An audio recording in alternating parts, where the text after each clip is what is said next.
कौन बात नहीं, मूड़ी ऊपर सीधा रखो, कोई दिक्कत नहीं है, कोई दिक्कत नहीं है।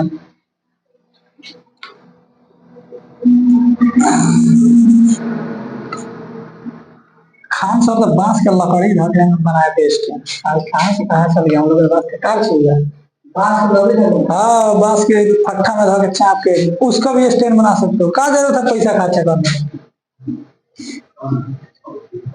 लाठी का नहीं, वो पत्थर काट लो, फांक लगा दो, अलग चाप के धो दो, है ना, 3 गुड़िया है उसको बना दो हार्ट। हाँ तो हल्ला बंद करो। अब देखो, हल्ला वाला मत करना, अब रिकॉर्डिंग हुआ क्योंकि वो कट जाएगा अपना बात। आज जो है हम लोग डिस्कस करेंगे 5वें चैप्टर के बारे में। 5वां जो चैप्टर है उस आपका है समानांतर श्रेणी।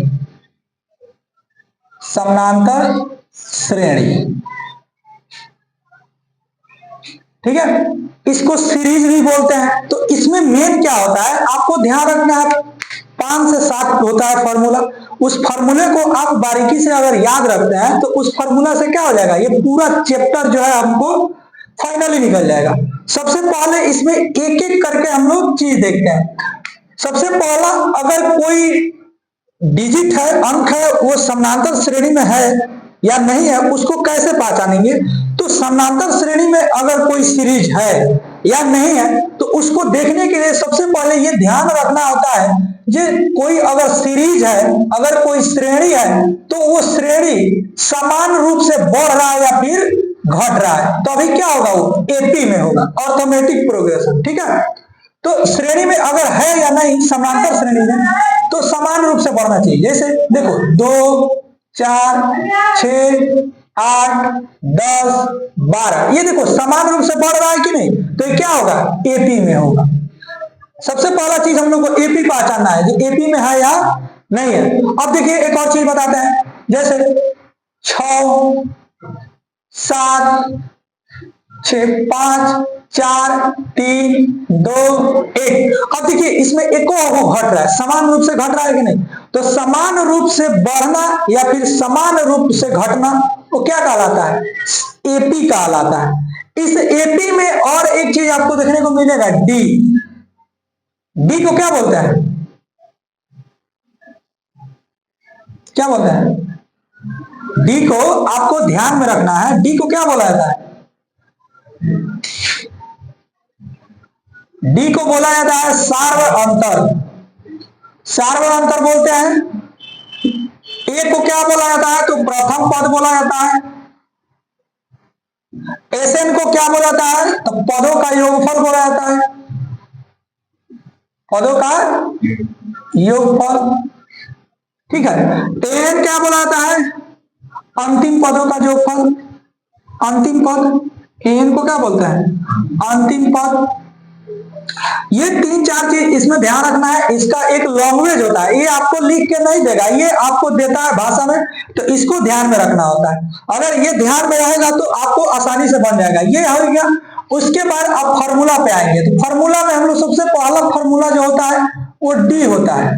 तो डी बराबर क्या होता है, तो दूसरा पद में से यानी A2 में से A1 को घटा लेंगे तो हम लोग क्या पता चल जाएगा, सार्वत्रिक अंतर का मान पता चल जाएगा।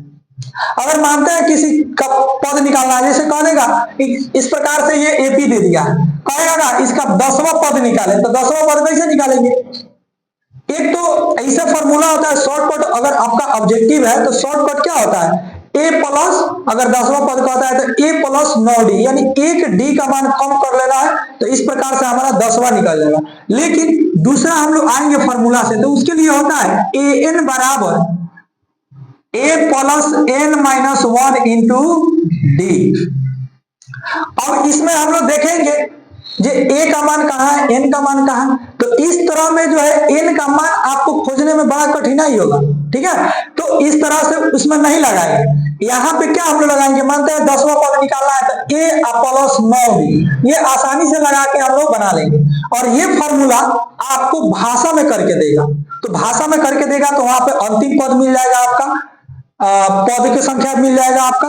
एन को यहाँ पे छूट गया था, एन को बोला जाता है पदों की संख्या, एन को बोलते हैं पदों की संख्या बोला जाता है। तो ये हो गया आपका पदों की संख्या। an बराबर हो गया क्या, अंतिम पद हो गया। तो इसको भाषा में करके दिया रहेगा तो इस फॉर्मूले का यूज करना है। अगर भाषा में नहीं करके दिया रहा, आप पूछ रहा है जो छठा पद क्या होगा, सातवां पद क्या होगा, 10वां पद, जैसे यहाँ पे हमने देखा है, तो 10वां पद क्या करेंगे, जैसे इसी से हम ले लेते हैं, तो ये क्या हो गया, a का मान 2 हो गया, आप प्लस 9 गुना d का मान क्या करेंगे, तो देखो इन दोनों के बीच का अंतर कितना है, 2 का है, तो यहाँ पर d का मान क्या लेंगे, 2 लेंगे, यानी 2 प्लस 18 बराबर क्या हो जाएगा, 20, यानी इसका 10वां पद कितना हो जाएगा, 20 हो जाएगा। तो उस फॉर्मूला से निकाल लेंगे। ये दूसरा हम लोग का फॉर्मूला हो गया। तीसरा फॉर्मूला हम लोग देखेंगे। तीसरा फॉर्मूला होता है एक Sn बराबर n/2 into 2a plus n minus 1 into d। ये जो आपको योगफल पूछेगा, जो निम्नलिखित एपी का जो है योगफल निकाले, निम्नलिखित संख्याओं का योगफल निकाले।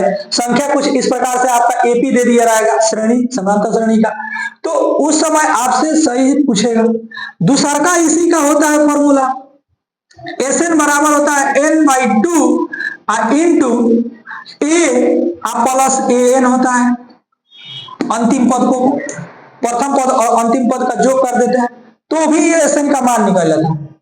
एक और फॉर्मूला आ जाता है इसी में, पांचवा, कि Sn बराबर हो जाएगा n/2 into a plus l हो जाएगा, क्योंकि हम लोग को दिया है जो an बराबर जो होता है l होता है, यानी अंतिम पद को ये निरूपित करता है l भी और an भी, ठीक है। तो यहाँ पे a प्लस l भी होगा। मात्र इतना ही फॉर्मूला से जो होगा आपका पूरा 5वां चैप्टर निकल जाएगा। इसमें कोई मतलब जो होता है ना, दुविधा का बात होता है कि ये नहीं बनेगा वो नहीं बनेगा, नहीं, इतना ही 5वें चैप्टर में मात्र 5 गो ही फॉर्मूला से आपका पूरा एपी क्या हो जाएगा, समाप्त हो जाएगा। जैसे कोई क्वेश्चन बोलिए तो आपको अगर उतारना हो तो क्या कीजिएगा, स्क्रीन को पॉज कर दीजिएगा, यानी रोक दीजिएगा, फिर इसको उतार लीजिएगा यहाँ पे अच्छा से, क्योंकि हम मिटा रहे हैं। चलिए क्वेश्चन बोलिए आप।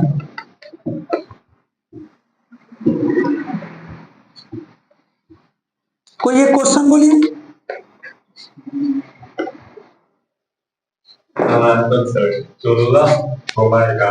अब देखिए एपी दे दिया है, एपी 1 नंबर एक क्वेश्चन देखा जाए, एपी 16,11, बोलते चलिए, हाँ बोलिए, का nवां पद निकालें।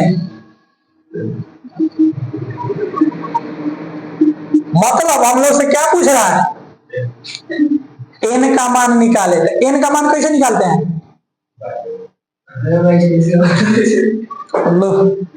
चलो बढ़िया टॉपिक तले चल गया है।